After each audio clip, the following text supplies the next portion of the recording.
హరి ఓం శివాయ నమః.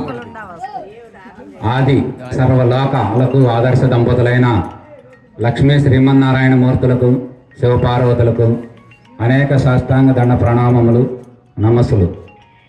అలాగే సద్గురుదేవులు వెంకటకోటి యోగేంద్ర వారు, అలాగే నాగేంద్ర నాయన గారు వారి యొక్క, ఎందుకంటే పల్నాడుకే వారు కొంత మన తరంలో ముందుగా ఉన్నటువంటి వ్యక్తులు కాబట్టి వారికి ముందుగా నమస్కరించుకుంటూ, అట్లాగే ఇక్కడ ఉన్నటువంటి పెద్దలు గురువులు వీళ్ళందరూ కూడా వారి యొక్క పాదంపు పద్మములకు నమస్కారాలు తెలియజేస్తూ,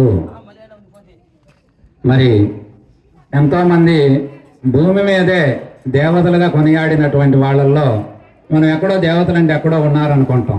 కాదు, మనలోనే మన మధ్య మనలాగే ఉంటూ మనలాగే జీవిస్తూ వారి జీవితాలను వారు తరింపజేసుకున్నటువంటి మహాత్ములలో ఇప్పుడు 16వ ఆరాధనగా మరి భాగ్యమ్మ గారు పేరులోనే భాగ్యం, ఆస్తులు ఏమి లేకపోయినా భాగ్యవంతురాలే.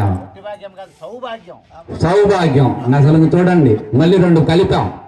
సౌభాగ్యం రామయ్య, శ్రీరామచంద్రమూర్తి సీతమ్మ తల్లితో సమానమైనటువంటి మనందరూ కూడా ఆది దంపతులుగా, మనందరికి ఆదర్శ దంపతులుగా వారు జీవించి వారి జీవితాన్ని తరించి ఎప్పుడూ కూడా ఆకలి కొన్న ముఖం చూడలేదేమో అనేది ఒకటి అన్నాం. రెండోది, వారి సంతానం అంతా కూడా ఉన్నతమైనటువంటి స్థానం, అంటే ధనం కాదు, ఉన్నతమైన గుణాలతో లోకంలో అందరూ కూడా ఒక రకమైన జీవితం గురుస్థానంలో ఉన్నారు. ఆధ్యాత్మిక జీవితంలో పరిపక్వత చెంది గురుస్థానం ఉన్నారు. వెనక తరాలు కూడా ఆ వైపు నడవటానికి వాళ్ళ పిల్లలు కూడా సంసిద్ధంగా ఉన్నారు. అట్లాంటి పుణ్య దంపతులైనటువంటి వారిద్దరు కూడా మరొకసారి వారి యొక్క పాదపద్మములకు నమస్కారాలు తెలియజేసుకుంటూ, మరి వాస్తవానికి ముక్కోటి ఏకాదశి రోజు అంటే సాక్షాత్తు వైకుంఠం చేరినట్టు ఆ జీవాత్మ అనేది మన యొక్క ప్రగాఢమైనటువంటి విశ్వాసం. అది శాస్త్రజ్ఞానం ఎంతవరకు ఉన్నదాన్ని పక్కన పెడితే మన కింద స్థాయి నుంచి పై స్థాయి దాకా కూడా ముక్కోటి ఏకాదశి, దానికి మించింది ఏముందయ్యా అని మనకి. ఎందుకంటే ఈ ముక్కోటి ఏకాదశి అనేది అంత ప్రాముఖ్యమైనటువంటిది వైష్ణవ సాంప్రదాయంలో.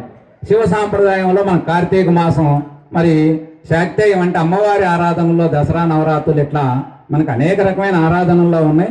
అందులో విష్ణు భగవానుడు దేవదేవుడుగా భగవంతుడుగా కీర్తిస్తామని మన 18 పురాణాలు కానీ ఇతిహాసాలు, మన వేదం, ఇవన్నీ కూడా హరిహరులు ఇద్దరిని కూడా కథానాయకులుగా పెట్టి మనకి సాకార రూపంగా నిరాకార రూపంగా రెండు రకాలుగా మనకు ఆరాధన మన విధానం అంతా కూడా వైష్ణవ తత్వం అంతా కూడా మనకి వైష్ణవ ఆరాధనలుగా, శివతత్వం అంతా కూడా శివారాధనలుగా ఇట్లా మనకు కొనసాగుతూ ఉన్నాయి.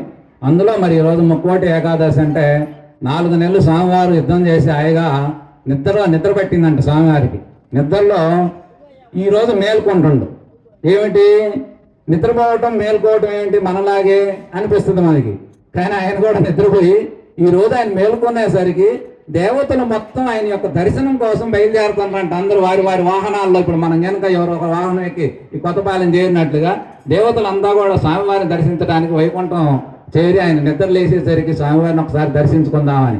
మనకు భగవద్గీతలో కృష్ణ భగవానుడు అర్జునుడికి ఆయన ప్రాధేయపడతాడు, కృష్ణ నీ యొక్క విశ్వరూప దర్శనం నువ్వు చాలాసార్లు చూపించినవి అందరికీ, కానీ నేను కూడా అర్హుణ్ణి, అంటే నాకు ఒక్కసారి నీ దర్శనం విశ్వరూప దర్శనం చూడాలని ఉంది, అదేమిటి ఒక్కసారి నా కనులారా చూస్తానంటే అప్పుడు విశ్వరూప దర్శనాన్ని, అంటే విశ్వరూప దర్శనం అంటే ఏమిటి లేదు, విశ్వం మొత్తం తానై అన్నింటికీ సర్వాధారుడై సర్వాంతర్యామిగా సర్వసాక్షిగా సచ్చిదానందమూర్తి తాను, అంటే సర్వం తను తప్ప ఏమీ లేదు, మొత్తం తానుగా చూపించటమే విశ్వరూప సందర్శనం. అట్లా ఆ యొక్క పరమాత్మ స్థానాన్ని పూర్తిగా కృష్ణ భగవానుడు అలంకరించి మనకు ఆ యొక్క విశ్వరూపాన్ని, అంటే పరమాత్మ స్థానాన్ని ఆయన చూపించడం జరిగింది. అంటే మనకి అలా చూడాలంటే మనకి ఏదో విశ్వరూపం పుట్టలో ఉంటే అటుపక్క 5 దేవతలు, ఇటుపక్క 5 దేవతలు 10 మంది ఉండటం కాదు. ఎందుకంటే ఇంకొక లెక్క చూపించాలి కాబట్టి మనం చూపిస్తారు. విశ్వరూప దర్శనం అంటే ఇక్కడ ఉన్నటువంటి వాళ్ళు మొత్తం విష్ణు స్వరూపంగా భావించటమే.